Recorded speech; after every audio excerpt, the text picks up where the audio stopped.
commission nationale de concertation de croissance lunaire jamono jile kat ñu ngi daje fële ci RTS ngir séentu lii di weer bi ba xam dina feeñ wala déet kuréel boobule sax di ko na kook li ko tax a jóg moo di ne feetu jullit yi ñu daal di koy defandoo benn bés. leen kat atum ren jile korité bi dinañ ko célébrer vendredi bi leen niki suba 21 avril wala samedi 22 avril waaye réew yi mel ni France ak Arabie Saoudite niki suba vendredi la ñu daal di célébrer lii di l'Eid el-Fitr fii ci Sénégal niki démb andi agence sénégalaise de promotion astronomique daal di fësal ni kat ci benn communiqué kenn du mën a séentu weer à l'œil nu waaye niki suba asamaan si dina leer nañ su ko defee weer mën nañ ko séentu te bu boobaa korité bi samedi lay doon.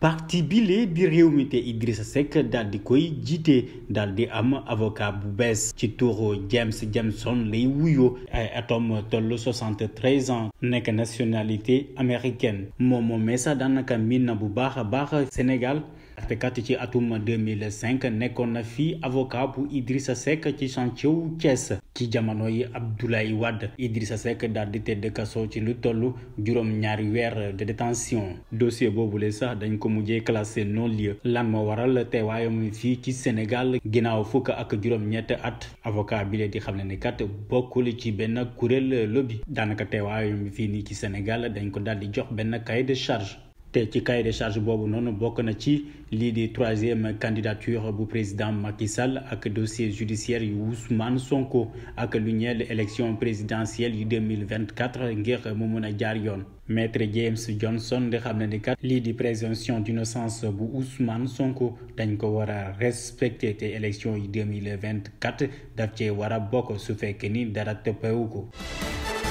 activiste bi lee di Assane Diouf ginnaaw bu mu daal di def fukki fan ci garde à vue jamono jile kat ñi daal di koy placé sous contrôle judiciaire avocat bi di maître Khoureyssi Ba ci page Facebook am di ñaawlu bu baax a baax naka la ñu daal di tegee loxo ci di clientam di Assane Diouf di xam ne ni kat boobule doxalin tegul ci benn yoon ci justice bu Sénégal Assane Diouf daanaka ay chef d'accusation yu bëri dañu daal di teg ci ndodom appel à l'insurrection et violence maanaam di woote fitne ak ay yëngu-yëngu ci biir réew mi atteinte à la sûreté de l'État trouble à l'ordre public propagande de nature à inciter les citoyens à enfreindre les lois du pays maanaam di woo askan wi ngir ñu bañ a respecter lii di charte bi ak loi réew mi. Sitor Ndour di responsable politique bu APR ñu daal di koy bàyyi ni ki démb mu ñibbi këram loolu nag daal di tax kuréel yi ëmb féministe yi daal di mer ba futu Maimouna Astou Yade di présidente association jigéen Women Global Entrepreneurship ak membre du collectif féministe yu Sénégal daal di wone bu baax a baax seen naka la yëf yi daal di demee waaye nag mun nañ jàpp ni yëf yi daanaka jeexagul ndaxte partie civile bi tey jilee ci suba gi daal di interjeté appel ci fàttali procureur de la république daal di sàkku ngir ñu mën kaa tëj fukki at kaso waaye nag yëf yi daanaka mujjewul demee noonu ndaxte accusé bi di xale bu jigéen bi mujjewul indi ay firnde yi nga xamante ne mën nañu daal di teg loxo kii di Sitor Ndour signature bi nekk ci certificat médical bi daanaka du médecin boobu sax moo ko waroon consulter moo waral ñu daal di bàyyi Sitor Ndour mu daal di ñibbi këram ndaxte preuve yi matul ngir ñu mën kaa teg daan. njëkk wax moom mooy na Sénégalais yi góor ak jigéen dem inscrire bindu ji léegi nag ñun République des valeurs ñu ngi déployer à l'échelle nationale et à l'échelle internationale di yónni fa suñuy ndaw ñu nekk ci commission yi di ñu xoolal le bon déroulement léegi nag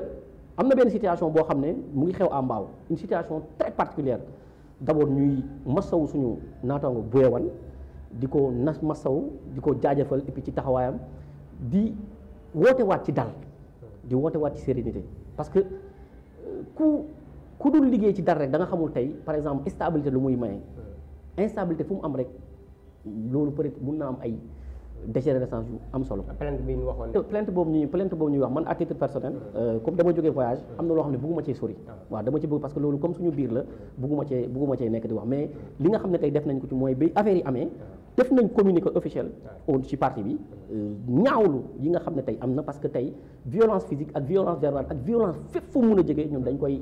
naqaru dañ koy xaram léegi def nañ communiqué wax nañ ko ci presse nationale ak ci presse internationale mais nag li jëm ci plainte bi loolu bëgguma ci mais aussi ki nga xamante ne moo di camp adverse bi nga xamante ne moo di Benno Bokk Yaakaar bi ñu ci tuumal en l'occurrence le maire Abdou Karim Sall ki nga xamante ne mooy di adjoint au maire bi di Cheikh Diaw génn na démentir loolu ne Bouya moo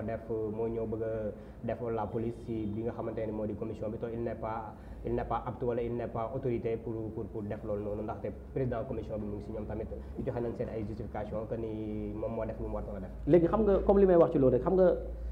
Sénégal su biir xewee ñëpp dañuy nekk acteur wala ñëpp dañuy nekk justice. te je pense que yóbbee nañu ci ay situation yu bëri. comme que mbir xew na lii ay nit ne dañ leen def dara ñu jël wax ji wala ñu jël wax ji ñu ne dañ koy yóbbu si yoon suñu sañoon. nit ñëpp dañuy dal parce que loolu daf ñoo dalati ñu mbir am rek ku nekk am sa part de vérité ku nekk di wax ku nekk di tiré dëgg sa yow donc ñu dañoo jàpp ne loolu warul li nga xam ne tey am na mooy tey situation am na ñun République des valeurs def nañ suñu communiqué puis suñu ut na am nañ certificat médical ak léegi wax ji ñu ngi koy jël di ko yóbbu ci justice léegi nag su demee ba justice dina tranché mais il n'appartient à personne ni à ñun ni à ñële ñu war a mën a tranché ci moom moo am dëgg wala nii la xewee loolu noonu justice dina ci wax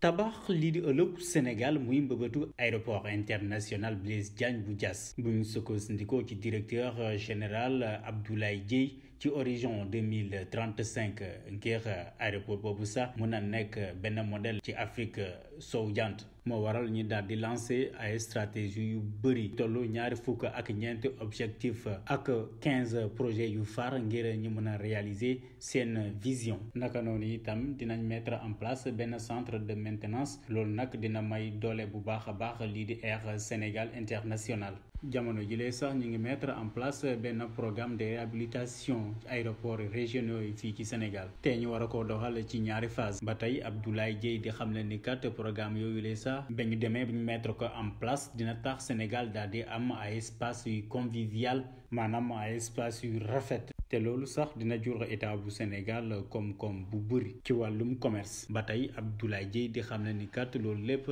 pour mu mën a antu faw état bu Sénégal daal di samp benn académie internationale ci wàllum aviation loolu nag dina leen permettre ngir ñu mën a former ay pilotes yu bëri ay maintenanciers ay techniciens ci wàllum aéronautique. tey dañoo ñëw di bëgg wax ci ñaari mbir benn bi muy les lenteurs administratives yi nga xamante ne si naka jekk mooy suñu combat. parce que fan yee passé gisoon ngeen ñu génn ci di wax ci arrêté yi nga xamante ni si vraiment toog na ay at jàngalekat yi toog di xaar mënuñoo fexe ba jot seen ay arrêté muy loo xamante ni lu ñaaw la mais am na ñoo xamante ni si ñu ngi signalé que ne des na ci yenn IEF yi mu nekkoon ay PV yoo xamante ni dañoo tardé woon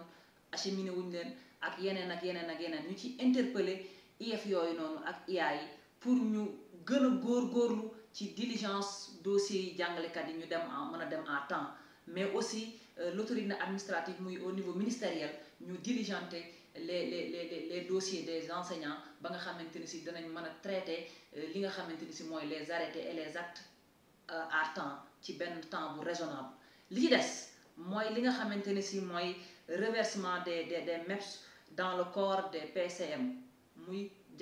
les professeurs d'éducation physique et sportive yi nga xamante ni si dañ leen a reversé dans le corps des professeurs yi nga xamante ni si ñooy ñu def leen hiérarchie B alors que ñun ñi nga xamante ni si les enseignants de l'élémentaire ñu recruter ñu ci CREM bi niveau bac ñu ngi ci hiérarchie B3 muy benn injustice boo xamante ni si c'est à réparer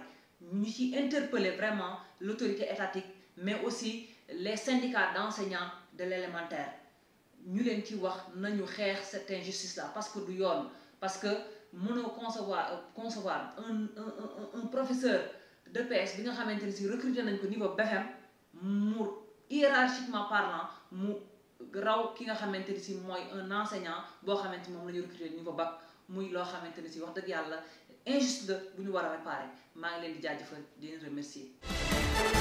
jamono jile fële ca Soudan ci lu tollu 270 civils la ñuy daal di fàtt seen bakkan ca Khartoum ak Darfour daal di nekk jàppante yu métti waxtu yi sax ci lu toll 5 millions d'habitants ñoo daal di daw utali feneen ngir sàmm seeni bakkan tey jile sa ci alxames kuréel bi lee di ONU ak Union africaine Ligue arabe ak yenn organisation régionale ñi daal di amal benn réunion ngir sakku ñi daal di arrêté guerre boobule waaye naka noonu itam ñi ngi ñaawlu bu baax a baax lii di violence sexuelle yi ñi daal di teg ci humanitaire yi médecins yi fare ci Khartoum di ñaawlu bu baax a baax yenn attaques yi ñuy def ci yenn positionnement combat boobule sax daanaka ñaari général ñoo koy amal jamono ji kii di Mohamed Hamdan Daglo ak chef facto soudanais bi lee di général Abdel Fattah ñoom ñaar ñooñu le sax ñoo daal di mëne woon combat putsch en 2021.